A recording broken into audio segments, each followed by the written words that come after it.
సరిగ్గా 6 దశాబ్దాల క్రితం అమెరికా మాజీ అధ్యక్షుడు జాన్ ఎఫ్ కెనడీ డల్లాస్లో హత్యకు గురయ్యాడు. ఈ ఘటన అప్పట్లో పెద్ద దుమారమే రేపింది. ఎవరు చంపారు, ఎందుకు చంపారు అనేది ఇప్పటికీ ఈ హత్య ఓ అంతు చిక్కని మిస్టరీగానే మిగిలిపోయింది. మరోవైపు ఈ హత్య కేసులో సెంట్రల్ ఇంటెలిజెన్స్ ఏజెన్సీ CIA పాత్ర ఏమైనా ఉందా, అమెరికా నిఘా సంస్థలోనే ఎవరైనా కుట్ర పన్నారా అనే కోణంలో కూడా అనుమానాలు వ్యక్తమవుతున్నాయి. ఈ కేసులో దర్యాప్తుకు సంబంధించిన అనేక అంశాలను అమెరికా గత ప్రభుత్వాలు ఇప్పటి వరకు గోప్యంగానే ఉంచుతూ వచ్చాయి. దీంతో ఈ హత్యకు సంబంధించి అనేక కుట్రలు జరిగాయని ఎన్నో వదంతులు పుట్టుకొచ్చాయి. అయితే ఇప్పుడు అమెరికా అధ్యక్షుడు డొనాల్డ్ ట్రంప్ ఈ హత్య కేసుకు సంబంధించిన రహస్య ఫైల్స్ ను విడుదల చేశారు. ఇందులో ఎలాంటి సవరణలు లేకుండా ఉన్నది ఉన్నట్లు మొత్తం 80,000 పేజీల డాక్యుమెంట్స్ విడుదల చేశారు ఆయన. ఫలితంగా జాన్ ఎఫ్ కెనడీ హత్య ఉదంతంపై ఇప్పటి వరకు ప్రభుత్వం వద్ద భద్రంగా ఉంటూ వచ్చిన సీక్రెట్ డాక్యుమెంట్లు, ఇతర రికార్డులు యథాతథంగా వెలుగులోకి వచ్చినట్లయింది. ఇందులో జాన్ ఎఫ్ కెనడీ హత్యకు సంబంధించి CIA పాత్రకు సంబంధించిన ప్రస్తావనలు కూడా వినిపించడం గమనార్హం. ఇక జాన్ ఎఫ్ కెనడీ ఎలా హత్య చేయబడ్డాడు అనే మ్యాటర్లోకి వెళితే, జాన్ ఎఫ్ కెనడీ కేవలం 43 ఏళ్లకే అమెరికా అధ్యక్ష పదవి చేపట్టిన యంగెస్ట్ అధ్యక్షుడు, అమెరికా దేశపు 35వ ప్రెసిడెంట్, హార్వర్డ్ యూనివర్సిటీ పట్టభద్రుడు. ఈయన 2వ ప్రపంచ యుద్ధంలో నావికా దళంలో కూడా పనిచేశాడు. ఆ తర్వాత 1946లో రాజకీయాల్లోకి అడుగుపెట్టాడు. మొదలు డెమోక్రటిక్ కాంగ్రెస్ లో సభ్యుడిగా ఉండి 1952లో సెనేటర్గా ఎన్నికయ్యాడు. ఆ తర్వాత 1960లో అమెరికా అధ్యక్షుడిగా ఎన్నికయ్యాడు. మంచితనం, మంచి మాటకారితనం మాత్రమే కాదు, సంస్కరణ కర్తగా కూడా ఆయనకు మంచి పేరు ఉంది. అతి తక్కువ టైంలో అత్యంత జనాకర్షణ నేతగా కూడా ఆయనకు మరో పేరు. ఇంకా ప్రొఫైల్స్ అండ్ కరేజ్ అనే ఈయన రాసిన గ్రంథం రాజకీయ పరిణతికే అద్దం పడుతుంది. అయితే దురదృష్టవశాత్తు ఈయన 1965 నవంబర్ 22న హంతకుల తుపాకీ గుళ్లకు హతమైపోయాడు. అయితే 1964 ఎన్నికల్లో రెండవసారి సులభంగా గెలవడం కోసం 1963లో జోరుగా ప్రచారం చేసుకున్నారు కెనడీ. ఈ క్రమంలో దేశం మొత్తం మీద టెక్సాస్ రాష్ట్రంలోనే డెమోక్రటిక్ పార్టీ పైన కాస్త వ్యతిరేకత వచ్చింది. అయితే అధ్యక్షుడిపై కూడా జనం గుర్రుగా ఉన్నారు. ఆయన పాలన, సంస్కరణలు పెద్దలకే ఉపయోగపడుతున్నాయని, పేదలు మధ్యతరగతి వారిని గాలికి వదిలేశారని తీవ్రమైన కోపంతో ఉన్నారు ఇక్కడి జనం. కానీ చంపేంత కోపం ఉందనుకోలేడు కెనడీ. ఎలాగైనా టెక్సాస్ ప్రజల మనసు గెలవాలని, రెండవసారి గెలిస్తే తాను ఏం చేయబోతున్నాడో చెప్పే తాపత్రయంతో కేవలం 2 రోజుల్లోనే 5 సిటీల టూర్ ప్లాన్ చేశాడు. 1963 నవంబర్ 19న కెనడీ టూర్ మొదలయ్యింది. మొదట శాన్ ఆంటోనియో, హ్యూస్టన్లో ప్రచారం చేశారు. ఆ తర్వాత మరుసటి రోజు ఫోర్ట్ వర్త్లో ప్రచారం జరిగింది.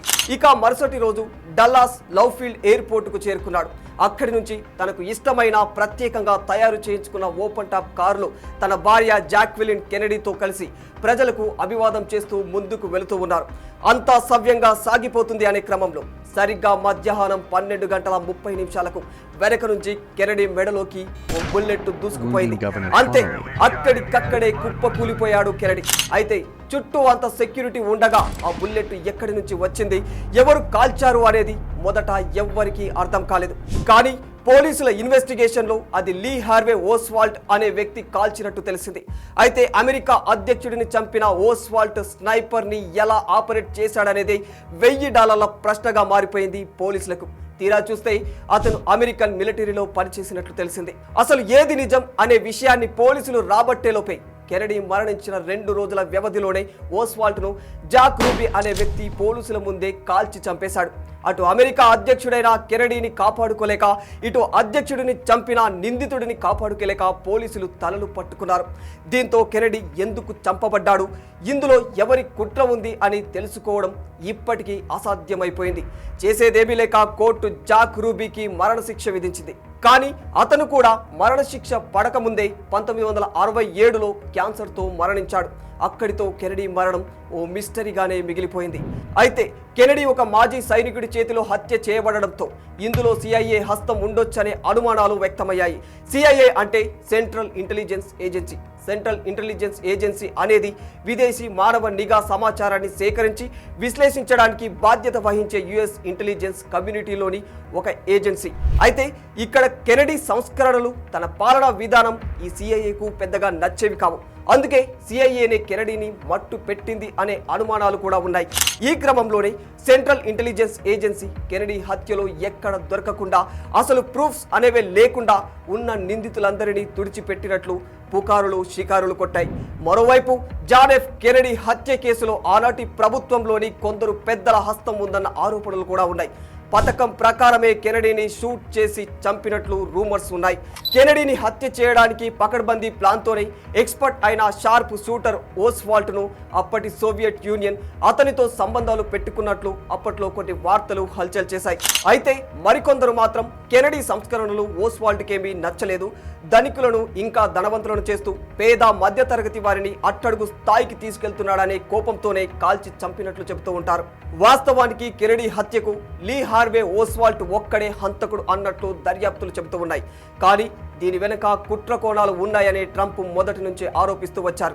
ఈ నేపథ్యంలోనే ట్రంప్ 2024 ఎన్నికల ప్రచారంలో జాన్ ఎఫ్ కెనడీతో పాటు senator Robert F Kennedy, civil rights నేత మార్టిన్ లూథర్ జూనియర్ కింగ్లు హత్యకు గురయ్యారు. వాళ్ళ హత్యలకు చెందిన ప్రభుత్వ విచారణ డాక్యుమెంట్లను రిలీజ్ చేస్తానని ట్రంప్ తన ప్రమాణ స్వీకారం చేసిన సమయంలోనే మాటనిచ్చారు.